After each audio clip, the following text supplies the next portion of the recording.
Olá pessoal, tudo bem? Como é que vocês estão? Espero que vocês estejam muito bem, né?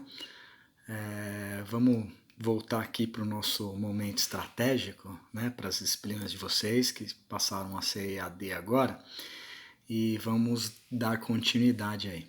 Mas antes de dar continuidade, o que a gente faz? A gente vai verificar o que a gente já aprendeu, o que a gente já é capaz de fazer, né? Primeira coisa, a gente aprendeu a conceituar a matéria, né?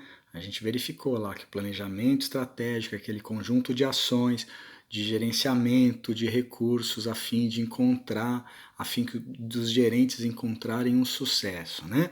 Ou seja, o planejamento estratégico nada mais é do que uma ferramenta de gestão, né, para se atingir o sucesso. E para que ele serve? Para diminuir, para minimizar os riscos, né, para minimizar perdas e coisas do tipo. Isso a gente já aprendeu. A gente verificou também várias ferramentas estratégicas, né? A gente já estudou lá como ferramenta estratégica a missão, a visão e os valores da empresa. A gente já estudou o modelo Canvas, a gente já estudou a análise SWOT, a gente já fez o mapa do planejamento estratégico lá da pirâmide, a gente verificou os objetivos de metas, né?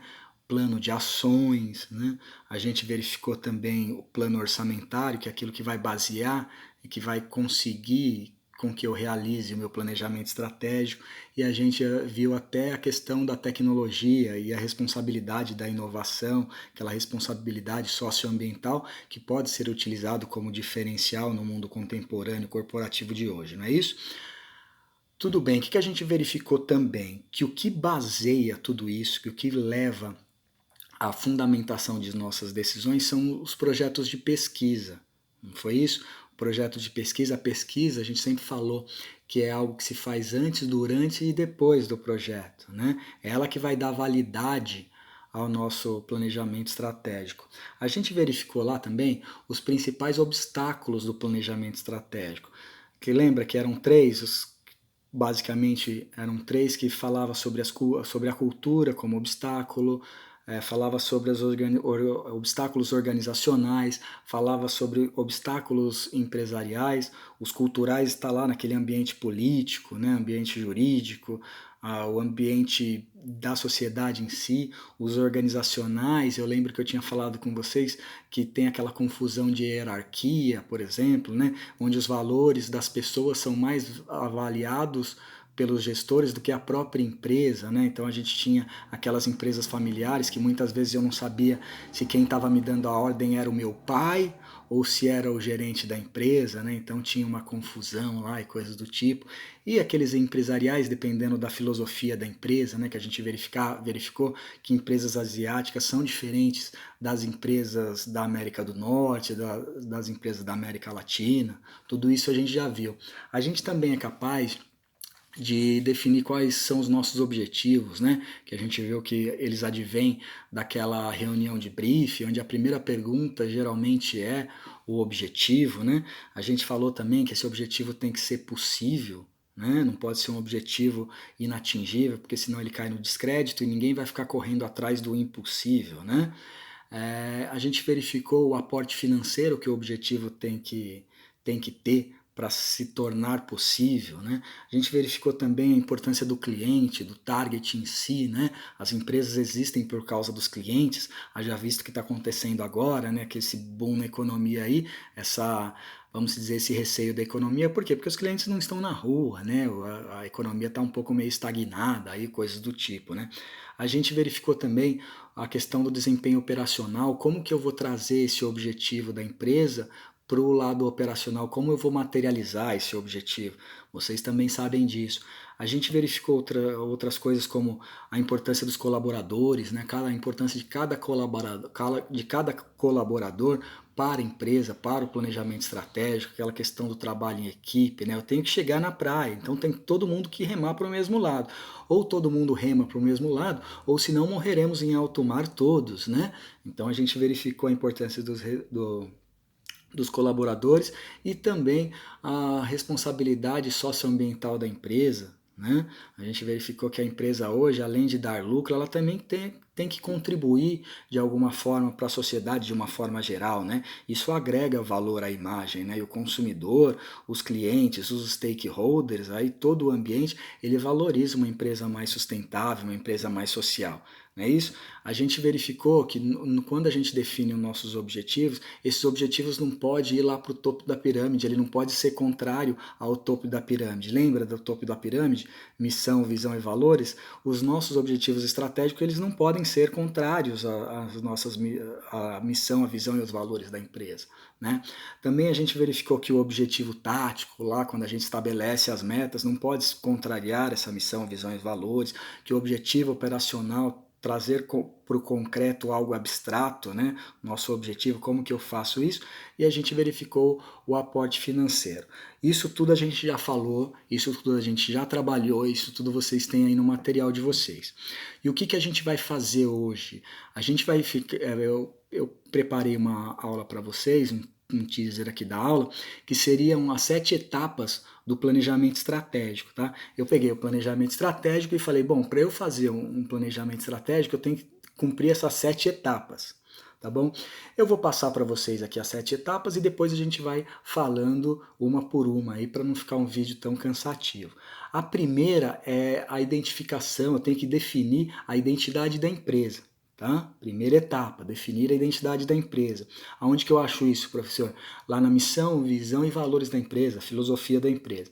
A segunda é conhecer o cliente, conhecer o mercado de uma forma geral, mas mais especificamente o cliente, o target mesmo, tá? Quando eu falo conhecer o cliente, é de uma forma macro, tá, gente? Eu vou explicar para vocês como que a gente faz esse conhecimento de cliente aqui. Depois a gente vai analisar o mercado de qual a empresa atua, né? O setor, o ramo de atividade. Aí a gente vai trabalhar com a análise SWOT, que vocês já estão craques aí. Depois, elaboração dos objetivos e metas, né? Tipo, eu tenho um objetivo principal e depois uns outros objetivos que eu vou delimitando eles por uma questão temporal, tá bom? Depois desses objetivos e metas, o que a gente vai fazer? A gente vai definir, como quinto, a gente define as estratégias, né? O que seriam essas estratégias? Imaginem vocês, eu tenho um objetivo que eu estou de um lado da margem do rio, eu tenho que chegar ao outro lado da margem do rio. Meu objetivo é ultrapassar o rio, né? Transpassar o rio, chegar ao outro lado da margem. Só que esse rio não tem uma ponte. Então, qual que é a minha primeira estratégia? Ou eu posso descer até o mar e depois subir novamente, né? Ou descer pela margem esquerda e subir pela direita, ou, né, eu posso construir uma ponte, né, para chegar ao outro lado. E qual que seria mais simples? Seria a construção da ponte, né? Essa seria uma estratégia. Depois eu tenho que elaborar um plano de ação. Como que eu vou construir essa ponte, né? Vai estar lá dentro do meu plano de ação. E por último, né, como 7, eu tenho que monitorar todos esses meus resultados. Será que a ponte está sendo construída de uma forma bacana? É isso que a gente vai ver. Então vamos lá, vamos para a primeira etapa aí. A primeira etapa do planejamento estratégico é verificar a identidade da empresa. Professor, como que eu faço isso? Vocês vão ter que estudar a missão, a visão e os valores da empresa, né? A filosofia da empresa. É simples, ó. É só vocês fazerem perguntas do tipo: quem sou eu? E quando eu digo quem sou eu empresa, tá? Quem eu sou, para onde eu vou, ó a visão da empresa, para onde eu vou, de que maneira eu vou, a estratégia, né? Tipo, o que eu vou utilizar, né? Os valores, né?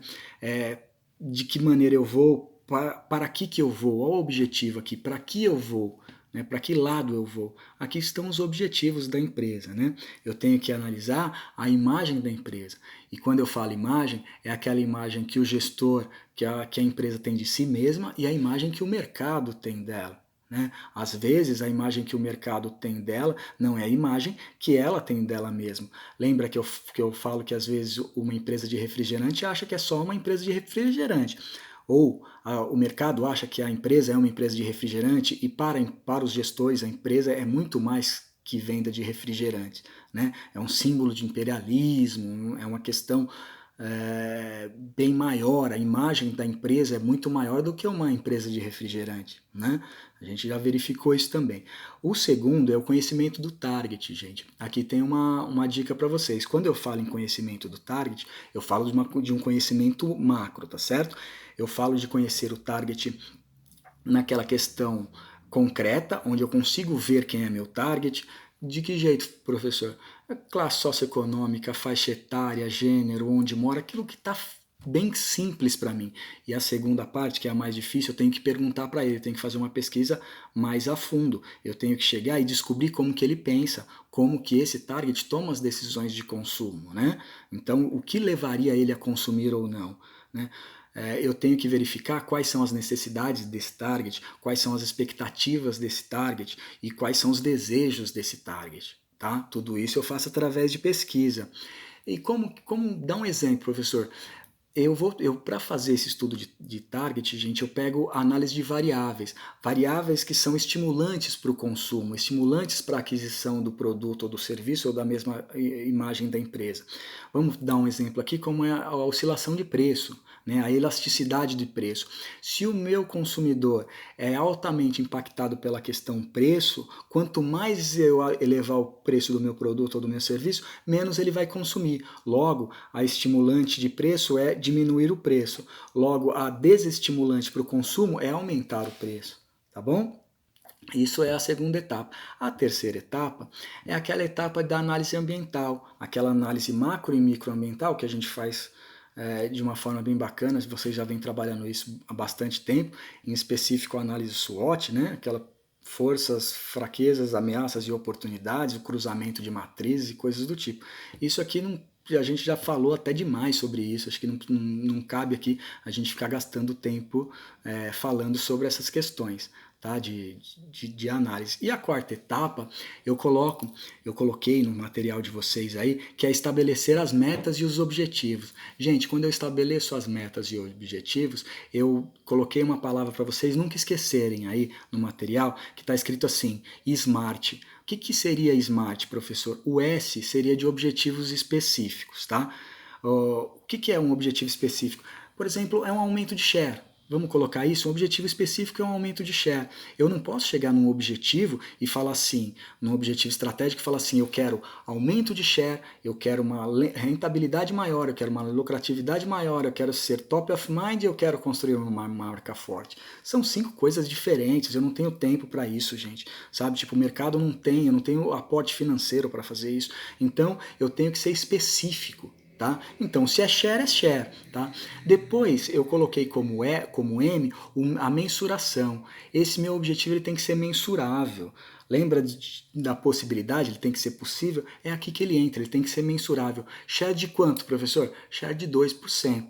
Eu consigo mensurar esse share em 2%. Tá? Mensurável é a questão numeral aí. Depois eu coloquei como A lá do Smart o alcançável. Né? Se o mercado cresce 15%, eu consigo atingir 2%? Consigo. Ainda mais se eu analisar no meu ano anterior, que eu cresci 1,9% no mercado anterior e que eu sou líder de mercado ou sou vice-líder, e o mercado agora, do ano que eu vou aplicar esse meu planejamento estratégico, vai crescer de 15% a 20%. Então é possível, né? Ele é alcançável esse meu objetivo, esse objetivo que foi mensurável. Eu coloquei como R, aí na palavra SMART, a questão da relevância. O que seria essa relevância, professor? Essa relevância é o que vem a mais. É aquele aporte que vem que eu não estava esperando. Vamos dar um exemplo? A questão do álcool gel, a questão das máscaras respiratórias. Né? A procura hoje, né, é maior do que a oferta, então o preço oscila, eu vendo todo o meu estoque, coisas do tipo. Né? Por quê? Porque teve essa oscilação de mercado. Né? Então, se eu estava esperando um aumento de 2% no ano de 2020, de 2% já vai para 4%, 6% ou 8%. Né? Já deu um boom aí, mas a gente tem que esperar, porque esse aumento não vai ser para sempre. Né? Ele tem um deadline aí. Né? Tipo, quando acabar essa pandemia aí, o que vai acontecer com o mercado? Vai crescer. Então eu não posso sair gastando, saindo investindo de forma errônea esse faturamento que eu estou tendo hoje. E por último, seria o T de time, né? Aquele T de tempo. Em quanto tempo eu quero o resultado desse objetivo? Geralmente, gente, é de 1 ano, tá? Geralmente é 1 ano. Por que não pode ser maior, professor? Até pode. O grande problema de ser maior é que ele fica muito dependente do mercado, e o mercado ele oscila, né, de ano para ano, né? Então eu tenho que tomar cuidado com isso, né, quando eu for analisar essa minha questão temporal. Depois, na etapa 5, eu coloquei no material de vocês, que é definir estratégia. Quando eu falo em definir estratégia, eu uso um cara que eu o considero como guru da estratégia, que é o Michael Porter, né? O que ele faz? Ele fala? Ele fala que existem 3 estratégias específicas, assim. A primeira é a diferenciação, a estratégia de diferenciar. Você tem que trazer algo novo para o mercado, né? Você tem que se diferenciar do mercado. Né, trazer algo novo, às vezes no serviço, às vezes no produto ou na forma de produção, mas algo tem que ser novo. A segunda estratégia que ele utiliza é a liderança de baixo custo. O que seria essa liderança de baixo custo? É você ganhar no atacado, você ganha no volume, você vende mais. Então existem empresas que preferem vender um carro para ter um lucro líquido de 1 milhão naquele carro vendido ao mês. Existem empresas que preferem vender 50 carros e ter um lucro líquido de 1,5 milhão. Né? Então vai depender muito do setor que vocês estão utilizando, da filosofia da empresa e visões da empresa aí, tá? E por último, o Porter fala que você tem que focar a sua estratégia, né? Que é a conquista de um segmento específico.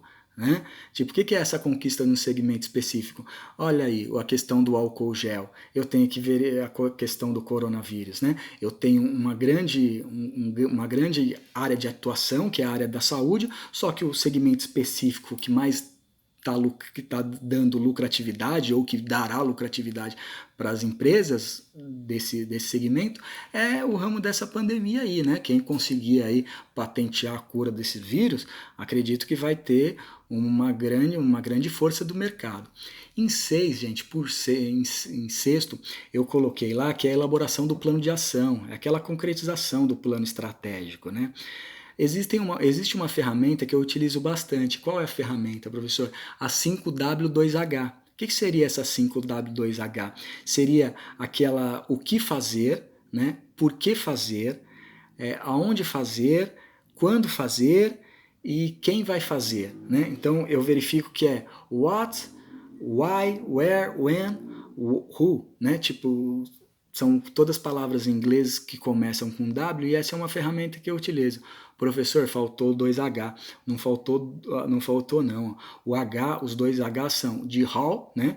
Como eu vou fazer isso, e o how much, quanto vai me custar isso aí, né? Então a gente verifica lá, tipo, quem vai fazer a ponte, né? Quanto vai custar a ponte? De que material eu vou fazer a ponte? Então para chegar ao outro lado do rio, né? A minha estratégia é chegar ao outro lado do rio através da ponte. Né? Quem vai fazer? São os engenheiros? Quanto que vai me custar essa ponte? Qual é o material que vai ser utilizado? Em quanto tempo? Né? Então eu tenho que averiguar isso. E por último, finalizando, gente, o que eu coloquei para vocês aí? Um monitoramento de resultados. Né? O monitoramento de resultados é a base das pesquisas, né? Aquelas pesquisas que a gente realiza. Né? Lembra que eu falo para vocês? As pesquisas são utilizadas antes, durante e após o planejamento estratégico, né? Porque elas vão te dar indicadores, os KPIs, para verificar se o seu planejamento estratégico está correto ou não. Se ele não estiver correto, o que você vai fazer como bom gestor? Você vai mudar a direção, você vai mudar o seu, às vezes, até o objetivo estratégico. Você vai mudar a forma, às vezes, o objetivo operacional, o plano operacional, você vai mudar a variável, aquela variável, sei lá, que pode ser preço, ou qualidade, ou coisas do tipo, né? Você tem que se adequar ao mercado, correto? E aí, às vezes, você tem que até retirar o produto do mercado. Vamos dizer que vocês têm aí lançado um produto de ramo alimentício onde o consumidor não aprovou o sabor. Então, o que você faz? As pesquisas falam, o consumidor não aprovou esse sabor. O que vocês fazem para não perder mais? Vocês tiram o produto do mercado, vocês melhoram o sabor e relançam novamente esse produto no mercado. Tá? É isso que a gente faz. São essas 7 etapas que a gente tem agora no nosso momento estratégico aí. As aulas são curtas, como eu sempre falei, porque eu tenho um problema de armazenamento aqui, tá certo? Então, espero que tenha sido de grande valia isso para vocês. Se vocês tiverem alguma dúvida, vocês encontram comigo no fórum ou mandam um e-mail para mim ou coisas do tipo, tá? Um abraço, gente!